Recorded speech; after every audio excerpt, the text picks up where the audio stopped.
Welcome to today's explainer.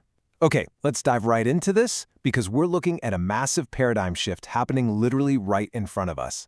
And we aren't just talking about hackers or bad code today. No, we're looking at the hidden psychological and systemic risks of generative AI in healthcare.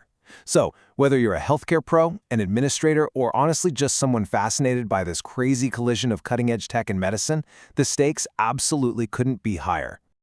Think about this for a second. Whether the organization has taken a decision to use Gen AI or not, it will be used. That single reality, it changes everything we're going to talk about today. Gen AI adoption in healthcare isn't some distant sci-fi future waiting for board approval. It's an unstoppable reality happening right now. Just imagine it. Right at this very moment, doctors are using AI apps on their personal phones to quickly summarize dense patient charts or maybe draft complex letters. Why? Because they're overworked, and the tool is right there in their pocket. From drafting reports to untangling symptoms, these tools are already in the room, totally bypassing traditional IT procurement. It's wild. So to unpack this whole complex matrix of risks, we've got a clear, structured path. First up, we'll look at the new Gen AI reality. Then, the technical and cybersecurity risks. Third, we'll explore the human complacency trap. Fourth, workflow and systemic risks. And finally, we'll wrap up with governance as a matter of clinical safety. Think of our journey today kind of like an iceberg. On one side, you've got these highly visible technical vulnerabilities. These are the structural, code-level threats that hospital IT and cyber departments naturally jump on first, because, they look like traditional tech problems. But the real danger, that's lurking beneath the surface. As we move away from the tech and into the hidden human elements, we start seeing how human psychology actually interacts with AI. We're talking about things like automation complacency and governance failures. These underlying operational issues are where the most profound patient safety dangers actually live, precisely because they're so incredibly hard to spot. All right, part one, the new Gen AI reality and the immediate data threat. To really grasp this new reality, we have to start with a tough fundamental truth. While Gen AI is amazingly capable, it genuinely does not understand context, and crucially, it does not keep secrets even if we really want it to. Just let this number sink in, 18%. Studies are showing that generative AI can spit out confident but completely incorrect outputs, leading to a massive 18% hallucination rate in medical content. Why does this happen? Well, Gen AI models are essentially digital people pleasers. They're prediction engines built to give you an answer, and they literally do not know how to say, hey, I don't know. Now, in creative writing, a hallucination is just a funny quirk, right? But in medicine, when a clinician prioritizes speed over validation, trusting an output just because it sounds super polished, an 18% error rate instantly turns a software quirk into a massive patient safety crisis. Moving on to Section 2, Technical and Cybersecurity Risks. This is really just the tip of the iceberg. Now, these structural software threats, they rarely exist in a vacuum. They actually compound each other in some pretty terrifying ways. Imagine an attacker uses data and memory poisoning to secretly taint the foundational data a hospital's AI is trained on. That foundational flaw could later be exploited via a prompt injection attack. That's where a totally harmless-looking input tricks the AI into bypassing its own security. Once compromised, that AI might generate insecure code that just gets woven right into the hospital's network. And from there, if the system was granted excessive agency, meaning it was given unchecked freedom to act without a human saying okay, it could autonomously edit, delete, or rewrite patient records based on those poisoned instructions. And hey, even without a malicious attacker, we still have model drift and bias to worry about. That's where the AI's performance slowly degrades and skews over time, just because the real-world patient data it's looking at is constantly shifting. Basically, these technical dominoes are stacked dangerously close together. Section 3, the human complacency trap. Time to go beneath the surface. Now, what's really interesting about this is that we're pivoting entirely away from the code and looking squarely at human psychology. The first major psychological trap, automation complacency. You see, high-risk failures rarely enter healthcare through dramatic, loud AI meltdowns. Instead, they sneak in through this really subtle overtrust that just chips away at human vigilance over time. Picture a resident physician at 2 a.m. They've been on shift for 14 brutal hours, and they ask the AI to summarize a dense 30-page patient history. If the system is convincingly right, say 95% of the time, that resident's brain naturally learns to just stop questioning it, to save mental energy.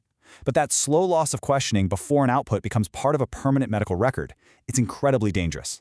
because when that 5% error inevitably hits, the human safety net has basically fallen asleep at the wheel. Building directly on that, we run into false trust calibration. We've got to remember that Gen AI models are impeccably articulate. I mean, they write with perfect grammar, great structure, and this highly confident tone. And as humans, we have this deep-seated cognitive bias. We subconsciously link articulate, confident communication with actual intelligence and accuracy. So when fatigued, overloaded healthcare pros read these super polished outputs, they can start treating the AI like an infallible oracle, rather than what it actually is, a probabilistic tool that's really just guessing the next most likely word. Once that psychological shift happens, the standard human-in-the-loop safeguard completely falls apart. The human reviewer, instead of applying rigorous, independent clinical scrutiny, just becomes an under-supported rubber stamp for the machine. All right, Section 4, Workflow and Systemic Risks. Let's look at the data journey. So, we need to look at what happens operationally after the AI generates its output and that data actually starts moving. This brings us to a massive and honestly often overlooked vulnerability called account integrity risk. Let's walk through how this goes down. Imagine an AI generates a totally plausible, well-written summary for a triage nurse. It isn't obviously wrong, so it gets copied straight into the patient's main chart. But here's the kicker. The original uncertainty of the AI, the underlying assumptions, and the lack of deep human context, none of that travels with the text. The data moves on to a specialist who reads it assuming a human doctor spent an hour painstakingly writing and verifying every single word.